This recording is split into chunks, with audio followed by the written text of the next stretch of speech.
Estamos aqui para mais um episódio do programa Eu Tô Elas. Trouxe um amigo aqui muito querido, de mais de 30 anos, a gente não pode ficar contando a idade. É o Cezinha, o nosso pastor, missionário, um homem que nós admiramos muito, e ele vai contar um testemunho porque ele foi renascido para servir.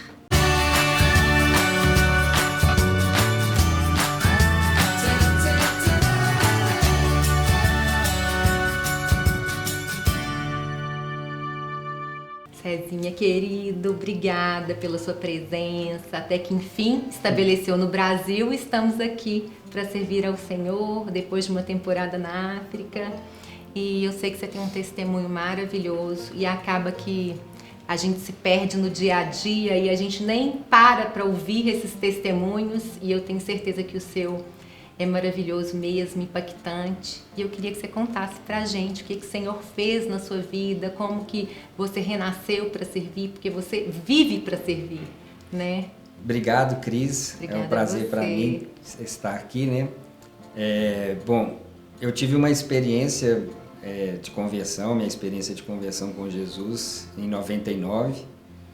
Eu sou o quarto filho de uma família de 5 filhos e eu estava vivendo um período muito angustiante na minha vida. Eu estava pensando em me matar, eu já tinha decidido que eu iria acabar com a minha vida.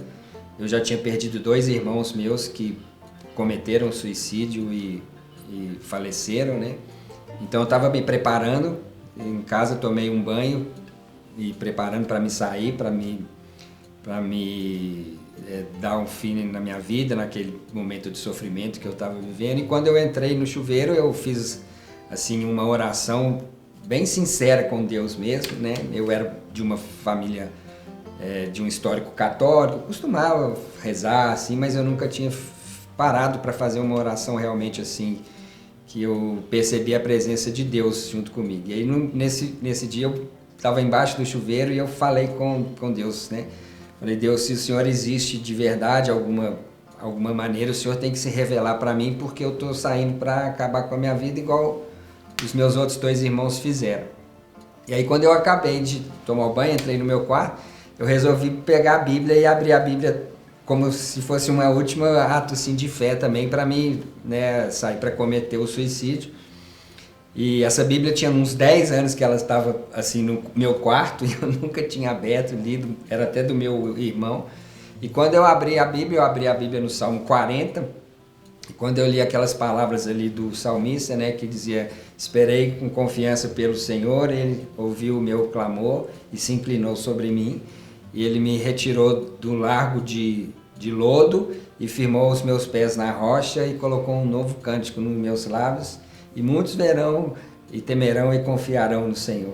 Amém. E aí quando eu li aquele texto, eu tive uma experiência assim, muito real e sobrenatural com o Senhor, e eu percebi Jesus fazendo exatamente aquilo que ele estava fazendo com o salmista. Ele tinha entrado dentro do meu quarto, ele tinha se inclinado sobre mim, ele tinha pegado a minha mão e me colocado de pé de uma rocha, né? Sobre uma rocha, né? E ali eu literalmente renasci de novo, né? Eu nasci Amém. De novo. Amém. E nessa época você nunca tinha frequentado uma igreja? Não. Você não tinha... Como que você chegou assim até a igreja depois desse primeiro passo ali, dessa primeira experiência? Então, foi muito legal porque eu nunca tinha ido assim numa igreja evangélica. Essa época eu estava convivendo muito com uma prima minha, Luciana, e ela estava saindo de um movimento de nova era, de essas coisas muito místicas e indo de vez em quando em igreja. Já tinha me falado alguma coisa da igreja, mas eu nunca tinha ido numa igreja. A igreja que eu conhecia é a igreja católica. E aí um dia, no outro dia de manhã cedo, né, eu passei esse dia inteiro no meu quarto, lendo a Bíblia, orando. Quando eu liguei no rádio, a primeira coisa que eu liguei no rádio era uma rádio evangélica e o cara começou a ministrar o Salmo 40 na mesma hora. Aí no dia seguinte eu acordei e fui tentar achar a missa, né, na igreja que eu costumava ir, mas não vi que aquilo não era mais ou menos ainda o que eu estava buscando. Quando a missa terminou, em vez de eu voltar para casa, de alguma maneira o Senhor me conduziu para mim ir para Savassi. Eu estava ali na Praça da Assembleia e eu fui para Savassi caminhando. Quando eu estava passando na porta da comunidade Zona Sul, tinha uma faixa lá, almoço com Jesus. E na época eu estava quebrado, sem dinheiro nem para pegar ônibus, e era um preço assim baratinho, e aí eu falei, vou entrar aqui para ver o que está acontecendo aí. O que rola nesse lugar. E aí eu entrei e tô lá até hoje. Amém. Ô Cezinha, e você tinha noção da sua depressão? Porque você com certeza estava num momento depressivo, angustiante. Você tinha noção disso que você estava sentindo, que era uma doença, era uma depressão ou não? Você já tinha tido alguma ajuda? Não, assim, eu vim de um histórico familiar muito complicado, né? Meu pai foi um engenheiro civil muito bem sucedido. Eu vivi em berço de ouro desde que eu nasci. Mas o relacionamento e a minha vida familiar era muito ruim. O casamento dos meus pais era muito ruim, eles brigavam demais. Eu tenho, assim, claro, lembranças de eu sair de casa para ir passar final de semana na casa do amigo meu, e quando eu voltava para casa me dava aquela angústia de eu queria voltar para qualquer lugar, menos para casa. Eu saí de casa muito cedo, ganhei dinheiro muito cedo, né? Assim, tive um sucesso na minha carreira profissional muito rápido. Na época, eu fui corretor da Bolsa de Valores por 11 anos, era assim, coisa que as pessoas demoravam 10, 15 anos de formado para conseguir. Eu, antes de formar, já era operador de pregão, ganhei muito dinheiro e depois eu perdi tudo. Saí do relacionamento que eu estava, a minha filha mais velha é fruto dele, e estava sem os amigos, e estava sem dinheiro, e estava bebendo muito e usando drogas. Então eu acho que foi um pouco de depressão misturado com um pouco de frustração, de perda, de angústia, de vazio, enfim. E você, essa conversão foi de cara, de repente você falou, agora é isso que eu quero para minha vida, eu quero esse Jesus e eu quero servir, ou foi um processo, você foi vendo o Senhor fazendo as coisas lentamente, como que foi esse processo na sua vida? Olha, o meu processo de conversão foi assim, instantâneo mesmo, né? Foi uma coisa assim, milagrosa, porque a partir desse acontecimento, eu fui invadido por uma alegria que eu nunca tinha experimentado em toda a minha vida, em nada, em dinheiro, em drogas, em mulheres, nada. A minha situação periférica estava exatamente a mesma, eu estava desempregado, quebrado, sem meu relacionamento estragado, meus amigos me abandonados, mas uma alegria que brotou dentro do meu coração, que foi algo assim, inexplicável, né? Então eu realmente renasci de novo, assim, num processo de milagre.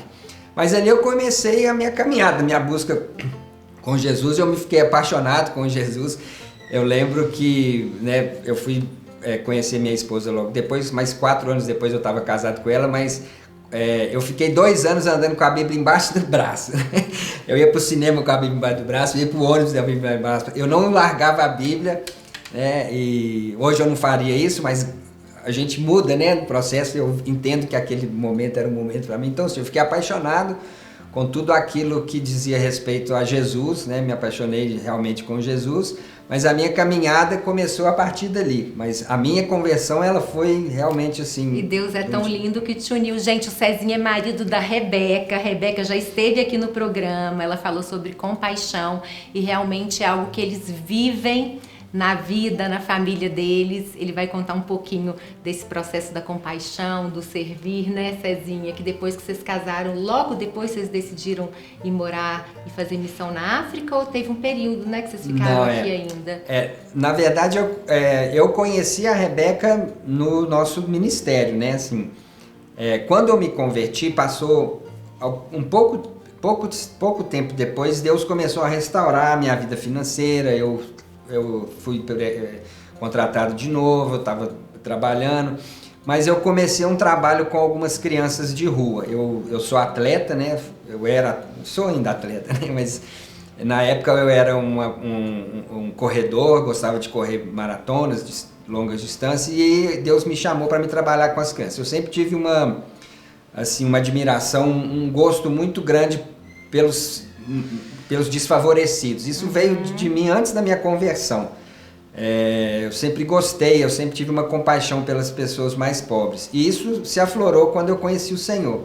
Então um dia eu estava andando na rua, assim, eu vi duas crianças pedindo esmola e o Espírito Santo falou, vai ali e começa com aquelas crianças. Aí eu parei aquelas crianças assim na rua e falei com elas, olha, vocês não querem começar a correr? Eu sou corredor, a gente monta uma equipe de corrida e a gente vai entrar nas competições, fazer alguma coisa assim junto. E elas meio tímidas ali, mas aceitaram.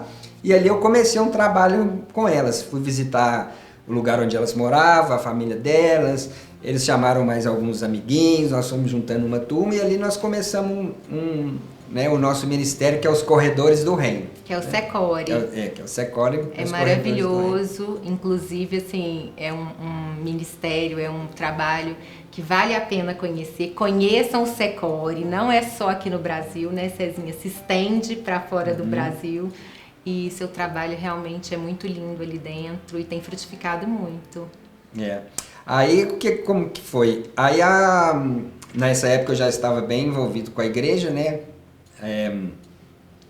E aí a minha sogra, a minha atual sogra, a mãe da Rebeca, me procurou. A Rebeca estava voltando da Alemanha, ela estava morando na Alemanha e ela estava retornando para o Brasil. E aí ela falou, olha, minha filha, ela tem uma compaixão muito grande também por esse tipo de trabalho, ela gosta muito de se envolver com a causa social, por que você não convida ela para trabalhar comigo? Aí, com você. Aí, assim que ela chegou, eu a convidei, e eu gosto de brincar, ela me viu, ficou apaixonada comigo na mesma hora, as brincadeiras. Aí ela veio, nós começamos a trabalhar junto, e ela foi assim, ela foi um boost, né, pro meu trabalho, porque ela era muito comunicativa, muito amorosa, e ela começou a fazer outras coisas, dar aula particular para as crianças, fazer visita para as famílias. Então eu ficava ali com os meninos na corrida e ela foi fazendo essas outras atividades, né? Até que chegou uma hora que o ministério estava me tomando um tempo que ou eu largava o meu trabalho ou eu largava o ministério, porque eu não estava dando a conta de fazer as duas coisas juntas. E aí o meu coração não teve dúvida o que eu ia escolher, eu abandonei a minha carreira profissional e comecei a me dedicar somente ali ao ministério. E nesse meio tempo você teve uma intercorrência com a sua saúde. Com a minha saúde eu tive mais para frente quando nós nos mudamos para a África. Você já estava na África. A gente já estava na África, né? Então como que foi esse processo? Nós continuamos nesse trabalho, né, lá no Morro das Pedras. Na época chamava Vila Leonina, hoje chama Vila Alpes. Era o lugar mais perigoso que existia em Minas Gerais, era o maior índice de homicídio de Minas Gerais, o Morro das Pedras, né? A gente cansou de ver lá tiroteios, parecia um bang-bang. A gente às vezes fechava a porta do lugar onde a gente estava e o povo lá fora trocando tiro, enfim. Nós ficamos 10 anos nesse ministério que está lá até hoje, né? E Deus foi fazendo muitas coisas. Nós alugamos uma salinha, depois nós alugamos uma sala maior, depois nós alugamos uma casa, aí nós compramos, né, uma casa que é a nossa sede hoje, lindo, maravilhoso. Tem escola de música, você já foi, né, Cris? Já fui lá. Tem escola de música, tem campo de futebol, tem biblioteca, tem dormitório para as crianças, tem cozinha, tem tudo. E aí em 2008 eu fui a Moçambique participar de um congresso, né, participar de um encontro do Evangelho, e algo falou muito forte no meu coração lá. E a Rebeca, minha esposa, já tinha um chamado para a África, que ela compartilhava comigo desde a adolescência dela. E eu sempre falava, não, você tá maluca, ou você tá viajando. Deus falou muito forte assim no meu coração em 2008. 2009 eu voltei de novo para participar desse mesmo congresso. O organizador do congresso me chamou para participar, para ser o organizador do ano seguinte. E aí no ano seguinte eu fui com Rebeca e fui com a minha filha mais velha. E lá nesse ano Deus assim claramente falou que queria que a gente mudasse para lá e começasse um trabalho novo lá. Então nós voltamos da viagem já programando como que a gente ia fazer para largar tudo aqui para trás no Brasil e a gente ir para lá. E assim foi, e em 2010 nós fomos para Nampula, né, uma cidade do norte de Moçambique, muito pobre, um lugar onde a miséria é infinitamente maior do que os lugares mais pobres do Brasil. E por 8 anos nós ficamos lá, né, e desenvolvendo e fazendo o mesmo trabalho que a gente tinha começado aqui no Brasil. Lá em Moçambique nós conseguimos construir também uma base, né, grande, são 22 mil metros quadrados e também, assim, nós chegamos lá sem dinheiro, a gente não tinha dinheiro nem para os móveis da nossa casa quando nós fomos, né? Minha casa ficou sem móvel uns 2 anos, os 2 primeiros anos sem móvel, mas Deus foi fazendo, nós fomos orando e parceiros chegando, amigos, irmãos, milagres atrás de milagres, e nós construímos lá uma igreja. A nossa base ela tem cozinha industrial, tem 6 casas de missionários. Foi nessa época exatamente que vocês já estavam na África que você adoeceu ou não? Em 2012 eu tive uma malária, né? É uma doença comum em Moçambique, né? É um protozoário que é transmitido pelo mosquito, né? E eu peguei a malária, existem alguns tipos diferentes de malária, e eu peguei a malária, que é o protozoário mais perigoso e com maior nível, que é a Falciparum 4 cruzes. E aconteceu assim, algo surreal, porque eu fui diagnosticado errado em Moçambique, e eu comecei a tomar um remédio que não estava fazendo efeito para a malária. A malária, se você diagnosticar ela com antecedência, ela te traz alguns danos, mas ela é totalmente curável. Só que como eu estava tratando errado, ela foi se agravando, e eu estava com uma viagem marcada para o Brasil. Eu peguei o voo e cheguei no Brasil assim, muito ruim, né? Porque os protozoários eles vão se reproduzindo a cada 24 horas.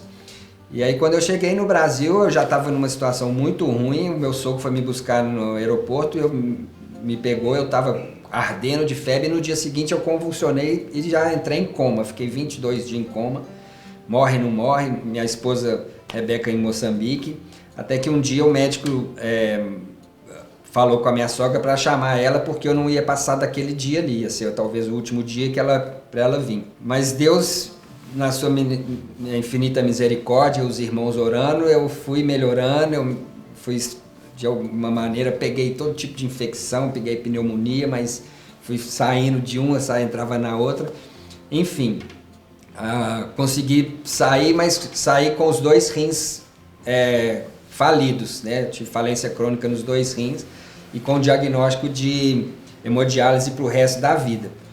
Saí, continuei fazendo as hemodiálises, a minha creatina estava a 6, o nível normal é meio, e o nefrologista que me atendeu, eu perguntei para ele, falou se ele já tinha visto um rim com a creatina 6 voltar para meio. Ele falou que ele tinha 42 anos de formado e nunca tinha visto, que era impossível, e que a hemodiálise não faria esse serviço, porque a hemodiálise não melhora o rim, ela só faz o serviço do rim. Mas os irmãos continuaram olhando, e um exame fiz depois, continuando na hemodiálise, a minha creatina foi para 3, já era um milagre, mas ainda não adiantava. E os irmãos continuando orando, e de uma maneira assim, miraculosa mesmo, a minha creatina voltou para meio, e eu nunca mais precisei fazer uma hemodiálise, né? Depois de várias sessões que eu já tinha feito. Glória a Deus. E hoje você está com a saúde restaurada de ferro, trabalhando muito para o reino, restaurado no Senhor para servir, né? Isso. E é bênção demais a gente estar servindo ao Senhor, cada um de acordo com a vontade dele, né? Exatamente. Fazendo a vontade do Senhor. A gente teria muitas outras histórias, né, Cezinha? Muitos outros testemunhos para contar, eu tenho certeza, mas a gente tem que ficar por aqui, que nós temos um tempo de programa. Eu quero te agradecer. O Senhor continue fazendo cada vez mais milagres na sua vida, na sua casa, e depois você está convidado para voltar, tá? Será um prazer. Eu quero agradecer a você que esteve aí do outro lado, nos ouvindo, ficou aí até o final. Agradecer ao Açaí Fresh, nosso parceiro, 8 Filmes. E fiquem com Deus, e que o Senhor opere vários milagres, e todos os dias que você possa sentir a presença do Senhor na sua vida, em nome de Jesus.